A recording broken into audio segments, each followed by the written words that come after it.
Hello everyone, welcome to our YouTube channel Kadambini Srishti. So learning English, what does it mean? English ଶିଖିବା କହିଲେ ଆମେ କ'ଣ ବୁଝୁ? English ଶିଖିବା କହିଲେ generally it means four things. यार अर्थ ହେଲା ଆମେ English ରେ ଚାରୋଟି କାମ କରିପାରୁଥିବା. ତାହେଲେ ସେ ଚାରଟା କାମ କ'ଣ? LSRW. L means listening, S means speaking, R means reading, and W means writing. So learning English means listening, speaking, reading, writing. Listening माने मैं English सुनी की बुझी पारुथिबा, speaking आमे English कही पारुथिबा, reading English पढ़ी पारुथिबा, and writing means आमे English को Lekhi पारुथिबा. So I am making this video for all of you those who can't read the English chapters. So reading is a must. So let us start reading this chapter, that is The Priceless Gift. The text. I went to a vegetarian restaurant. It was lunch time. There were people eating and drinking. The restaurant was very crowded. I saw that some of the chairs and the tables had been pushed into a corner. I chose the corner table, seated myself, and started skimming through the newspaper. At that moment, I noticed a very young girl looking at me. Her eyes were large and they had a sad expression. As she was going out, she asked the cashier in a low voice, "Is that gentleman an Indian?" "I think so," the cashier replied. The girl looked at me once more and went out. It surprised me. Why? What was the matter? Her interest in me aroused my curiosity in her. When I had finished my lunch, I asked the waiter, "Do you know the girl who was sitting out there?" "No, sir. I noticed she has lunch here on Saturdays. She comes on payday only. Perhaps she doesn't earn much." I was moved by what he said. The curiosity I felt about the girl persisted. Why had she inquired about me? Who was the mysterious child? I kept thinking of her poverty-stricken, sad, anxious figure. Could I help her in any way? The week passed. Saturday came again. I went to the same restaurant. As I entered, I saw her sitting at the same table as before. She was eating. I went up to her and took the chair opposite hers. I wished her a good afternoon, and then, by making one brief remark after another, I was able to start a conversation. At last, she asked, "Are you an Indian?" "My brother is in India. He is a soldier. We have not had a letter from him for a long time. My mother is very worried. She is afraid something has happened to him." I learned that her only guardian was her brother. She lived with her old, widowed mother, Mrs. Bethy. I understood how she felt. I think she wanted me to see her mother, but she did not have the courage to ask me to accompany her home. We finished our lunch and got off together. As we walked, I asked her, "May I know your name?" "My name is Maggie." We chatted pleasantly and soon reached a bus stand. This gave me the opportunity of asking her where she worked. Do you usually go this way? I asked. No, she answered. I usually take the village bridge. It is being repaired at the moment. Soon we approached their neighborhood. We had reached a narrow doorway. Maggie took a thin latch key out of her pocket and opened the door. She entered and said, "Please come in." Together we descended the stairs to the kitchen. "Mother," said Maggie from the doorway, "an Indian gentleman has come to see you." "Where is he?" the old woman asked eagerly. With a smile, I stepped into the kitchen behind Maggie. She introduced us. "How do you do?" I said and held out my hand.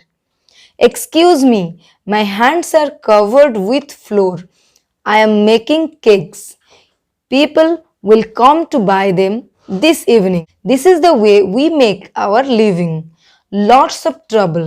Saturday night is a time of festivity in our poor neighborhoods.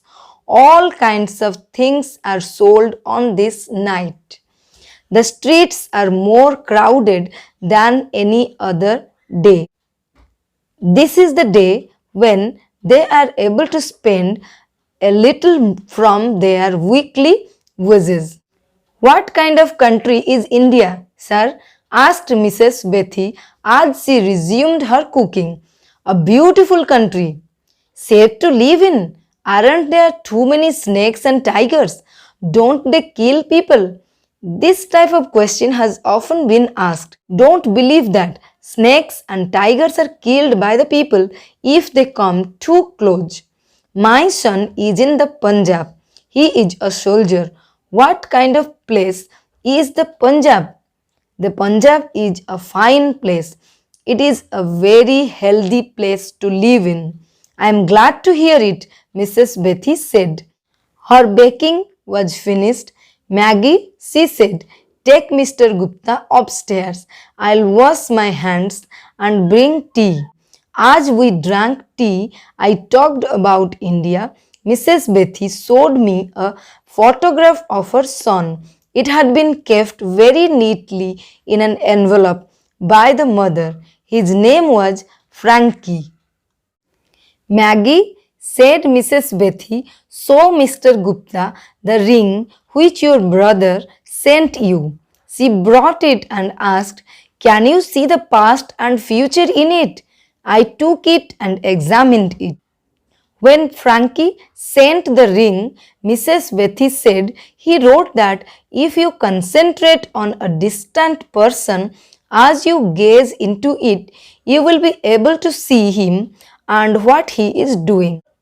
We have not had any news from Frankie for a long time, but we have not been able to see anything. Why don't you try? You are an Indian. You may be able to do it. I did not have the heart to tell the mother and the daughter that the ring was nothing much, not a miraculous thing from a distant land. How could I shatter their dream? Part 3. Several months passed. I visited Maggie and Mrs. Bethy, but no news had come from Frankie. Mrs. Bethy was sick in a serious condition.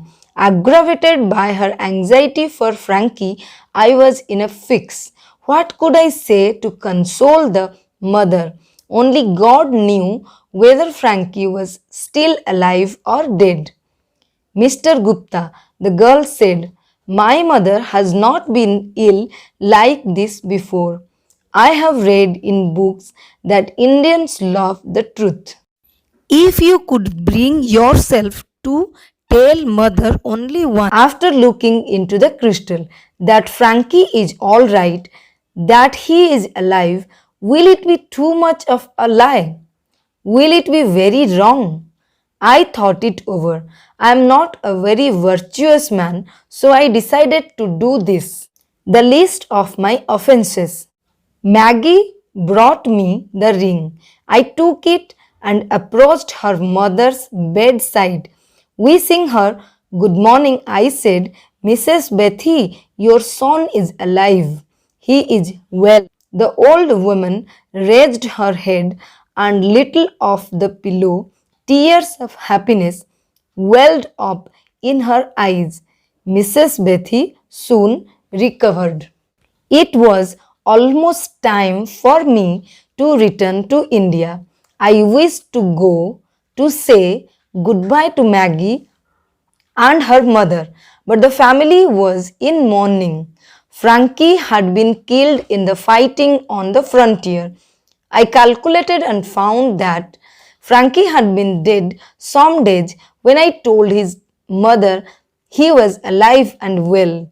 I felt ashamed to face Mrs. Bethy, so I wrote a letter to them announcing my departure and bidding them goodbye. The morning of my last day in London dawned.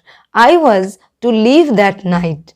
As I was having my breakfast, there was a knock at the door. Maggie had come to say goodbye. She was wearing black. Are you leaving today? She asked. Yes, I replied. Today is the day of my departure. How long will it take to reach your country? In which part of the country do you live? She wanted to know. I have entered the Punjab service. I shall not know exactly where I am posted until I arrive there. Is the frontier very far from there?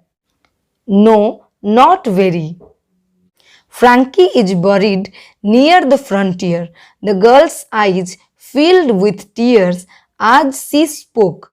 When I go to that part of the country, I shall visit your brother's grave and write to you.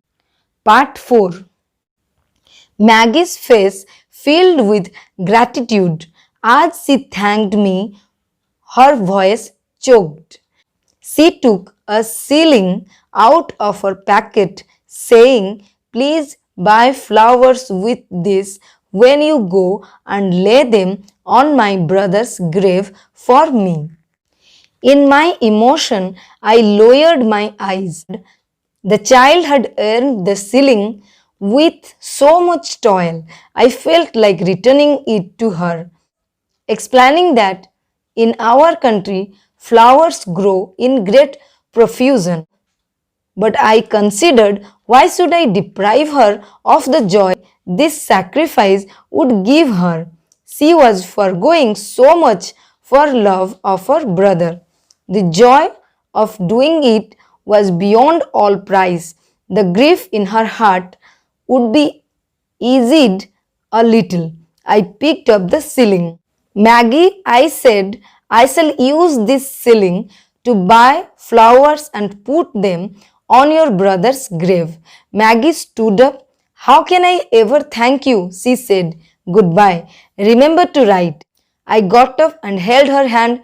Goodbye, Maggie. God bless you, I said. Maggie left. I wiped a tear from my eyes and went upstairs to pack my bags. Thank you, dear students. So, you are to hear it again and again and try to read on your own so that you can read the chapters, and I have already given the meanings in English and in Odia also. So just remember them and try to remember the spelling and meaning of different words. Keep watching, keep learning, stay safe, stay home. So I have already started making video of the class 9 chapters. We have already done video on the first part, so I hope you enjoyed that. Okay, goodbye, take care.